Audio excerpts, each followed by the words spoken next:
सभी अजीज साथियों और नौजवान बच्चों, अनुराधा जी और वो गुजरे हुए दिन जब मैं यहाँ शुरू की सियासत में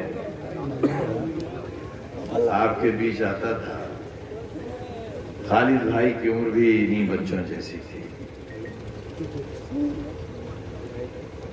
अब इनकी दाढ़ी सफेद है और मेरी दाढ़ी गायब है।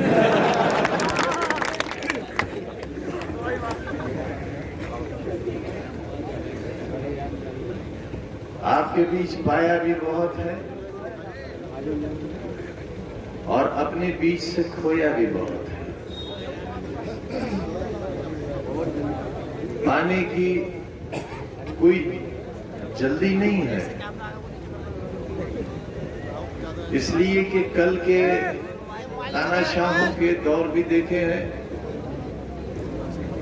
अब्दुल्ला साहब तो बहुत छोटे हैं, आप भी सब बच्चे हो।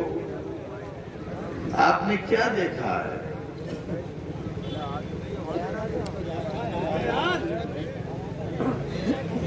हमारे ही वतन हिंदुस्तान में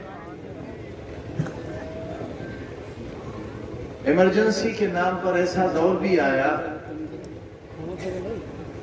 जब पूरे मुल्क को कहा गया कि कैद खाना बन गया।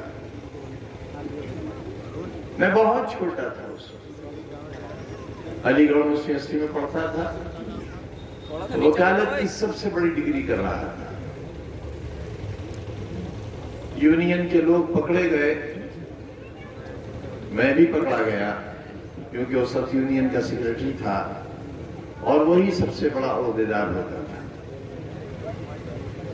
मुझे अलीगढ़ की एक ऐसी कोठरी में रखा जेल की जहां कभी एक बहुत नामवर डाकू होता था, उसका नाम था सुंदर डाकू। हमारे साथ आज जो कुछ हुआ है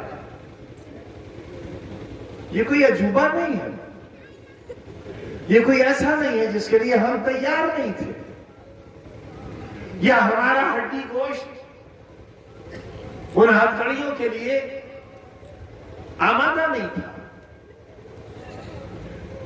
यहां की कोठरी और वहां की कोठरी में बस इतना फर्क था कि वो जमीन के अंदर थी और ये जमीन के ऊपर थी। और जब सूरज अपने उरूज पर होता था तब ये मालूम होता था कि अब दुनिया में दिन निकला है। इससे भी छोटी कोठरी थी जिसका जिक्र किया अब्दुल्ला खान ने, और उसी में पेशाब पाखाने के लिए कुंडेली थी जिसके अंदर राख थी। उसी में पेशाब कीजिए, उसी में पाखाना कीजिए, वहीं खाइए और सो जाइए। जब जालिम जुल्म करता है तो उसकी कोई हद नहीं होती, और जब कोई खाई में गिरता है तो उसे इस बात का ख्याल नहीं रहता कि खाई की गहराई कितनी है। लेकिन देखना यह है कि उस जुल्म को बर्दाश्त करने वालों के अंदर अपनी ताकत कितनी है, बर्दाश्त।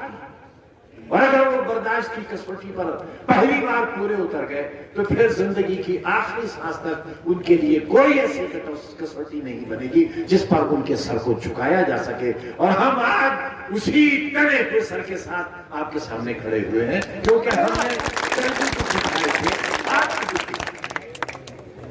कल भी हम सच्चाई और हक के रास्ते पर थे, आज भी हक के रास्ते पर। मिसेस इंदिरा गांधी का जमाना, हवाएं रुक जाएं जिसके नाम से, जिसने एक मुल्क के दो टुकड़े करा दिए हो, जिन्हें दुर्गा मां का खिताब मिला हो। इमरजेंसी की गलती ने उनके नाम को मिटा कर दिया। ऐसी ही आंधी चली कि कांग्रेस का नाम और निशान नहीं रहा। हम जैसे लोग इख्तियार में आए, सरकारें बनी।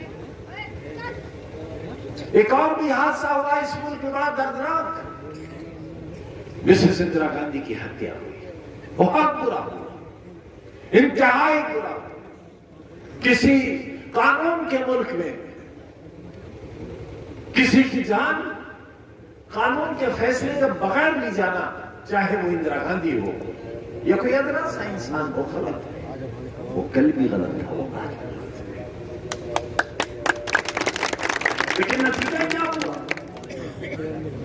मिसेस इंदिरा गांधी की हत्या एक औरत, एक वजीर आजम, एक मां, एक बेटी की हत्या नहीं थी, एक बीवी की हत्या नहीं थी, बल्कि हिंदुस्तान के निजाम जमहूरी का कत्ल था।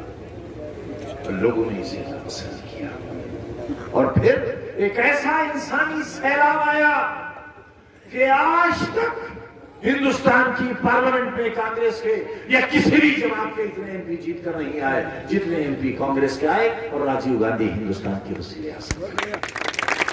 सोच सकता कि मिसेस इंदिरा गांधी जिन्होंने इमरजेंसी लगाई है, उनका बेटा कभी इस मुल्क का प्रधानमंत्री बनेगा? लेकिन हुआ। गलतियां करने वाले ये भूल जाते हैं कि इसके नतीजे क्या होंगे। जब शाह कमीशन बनाया गया, नया नया टेलीविजन चला था, मिसेस इंदिरा गांधी सफेद साड़ी पहनकर शाह कमीशन के बाहर बरामदे में एक बेंच पर जाकर बैठती थी और पूरे हिंदुस्तान की आंखों में आंसू होते थे। वही इंदिरा गांधी जिन्होंने इमरजेंसी लगाई थी, शाह कमीशन की कार्रवाई में उनको एक नई जिंदगी दे दी थी। क्यों? इसलिए कि हिंदुस्तान के रहने वाले लोग बगैर मजहब, बगैर जात के मजलूम को मजलूम मानते हैं और जालिम को जालिम मानते हैं और जालिम को उसके किए की सजा देते हैं। यही है अगर कोई भूल जाए इस इतिहास को तो ये गलती उसकी है, लेकिन हमारे जैसे लोग जब तक जिंदा रहेंगे उन्हें उस भूले हुए इतिहास की याद दिलाते रहेंगे। आज भी जो कुछ हो रहा है वो किसी से छुपा हुआ नहीं है। कौन पूरे हिंदुस्तान में ये कह सकता है कि हमारे दामन पर कोई दाग है? गरीबे रहते हैं।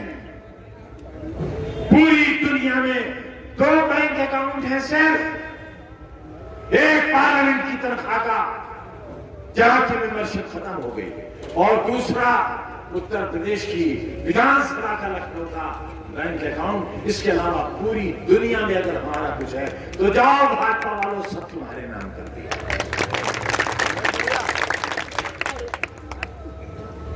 एक ऐसा शख्स, एक ऐसा खानदान, एक ऐसी सोच और एक ऐसा काफिला रखने वाला जिस पर सैकड़ों मुकदमे हैं, लेकिन एक मुकदमा भी हमारे ऊपर करप्शन, बेईमानी या चोरी का नहीं है।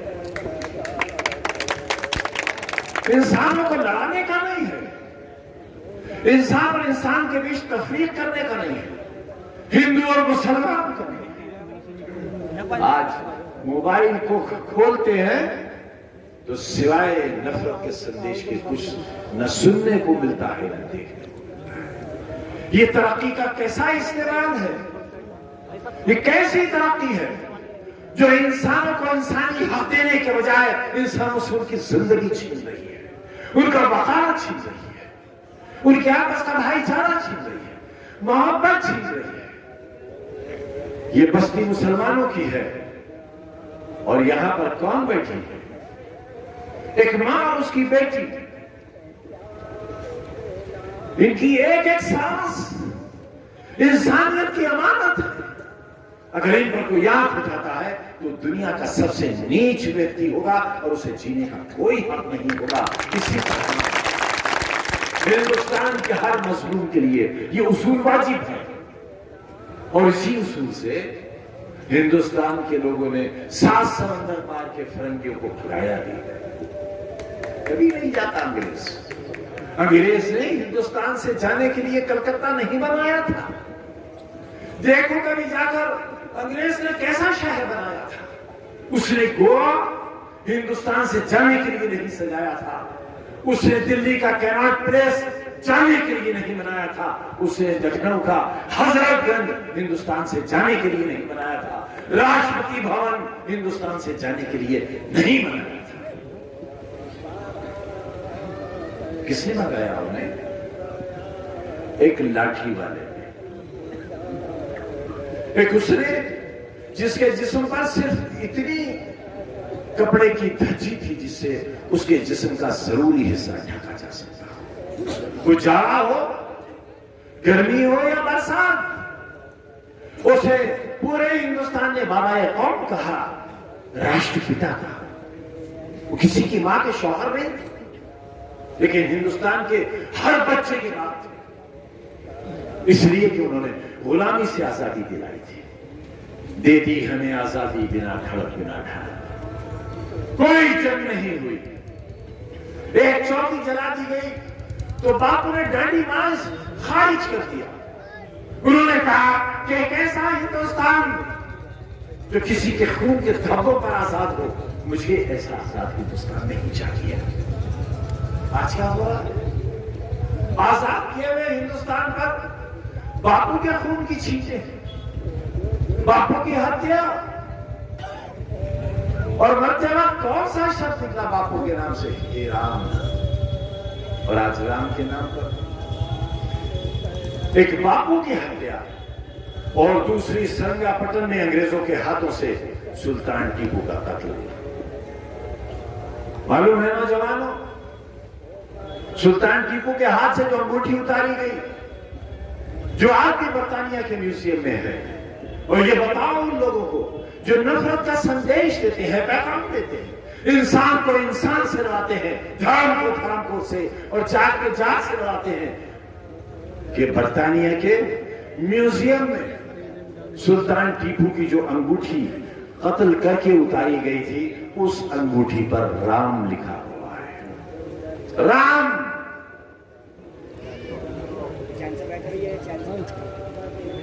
ये शहीद टीपू सुल्तान के हाथ की उतरी हुई अंगूठी थी। ये था हिंदुस्तान। एक अंग्रेज के हाथों मारे हुए के हाथ में राम, और एक अपनों के हाथों से कत्ल किए हुए बापू के ऊपर राम। अब आपको न किसी फिरंगी से लड़ना है, न किसी सात समंदर पार वाले से, न किसी अपने से, लेकिन अपने अंदर के इंसान से आपको जरूर लड़ना है। जो आपके अंदर एक धोखे वाला इंसान, एक झूठा और फरेबी इंसान बैठा हुआ है, उससे लड़ना है। हमारे आंसुओं का हिसाब नहीं दे सकोगे, हमारी तकलीफों का बदला नहीं दे सकोगे, हम मांगने भी नहीं आए, लेकिन हाँ, हम आपसे मांगने आए हैं। हम आपसे अपना हक मांगने आए हैं, वो हक जो हमारी 50 साल जद्दोजहद और मेहनत का हक है, वो मांगने के लाए हैं। और वो यह है कि हमने कहीं आपको नहीं बेचा, कहीं आपका सौदा नहीं किया, और कहीं आपका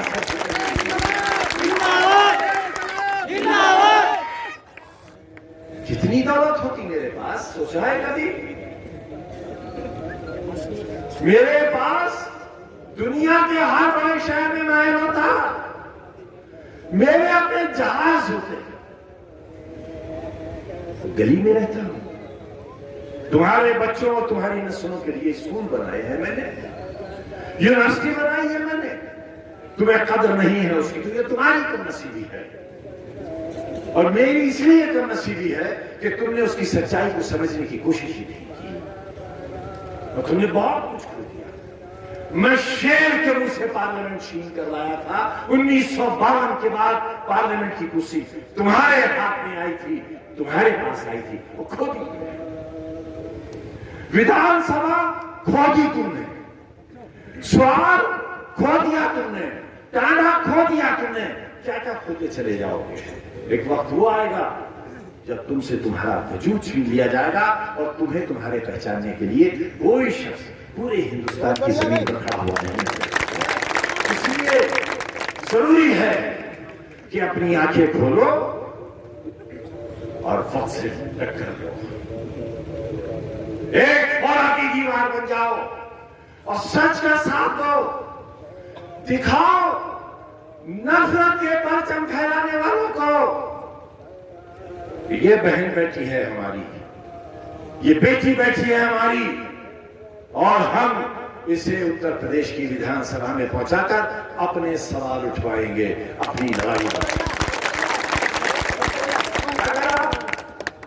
अपने इस नौजवान साथी के उस तकलीफों का, उन रातों और उन दिनों का जब मैं 106 बुखार में रोजा और कोरोना में तड़प रहा होता था, ये रोता होता था बेटा। हम कितनी जंगें लड़कर आए हैं, मगर जानते हैं कि आसमान की ऊंचाई पर उड़ते हुए हेलीकॉप्टर के एक पर का टुकड़ा टूट के निकल गया। मैं सोचता था अल्लाह, जमीन पर हमारी राख भी नहीं मिलेगी, हमारे लोग दफन क्या करेंगे, मेरी कब्र कहां बनेगी, मेरा जनाजा कहां होगा। मैं जिंदा उतर आया, मैं कोरोना से जिंदा आ गया, मैं तुम्हारे लिए और इंसानियत की हिफाजत के लिए जिंदा लौटा हूं। मैं भी जिंदा रहूंगा, ये भी जिंदा रहेंगे, ये भी जिंदा रहेंगे और इंशाअल्लाह आप भी जिंदा रहोगे और सिवाय खुदा के तुम्हारे नसीब में कभी शिकस्त नहीं लिखी जाएगी। इनकलाब जिंदाबाद, इनकलाब जिंदाबाद, हमारा इत्तेहाद जिंदाबाद, हमारा इत्तेहाद जिंदाबाद, समाजवादी पार्टी जिंदाबाद, समाजवादी पार्टी जिंदाबाद, साइकिल जिंदाबाद, आजम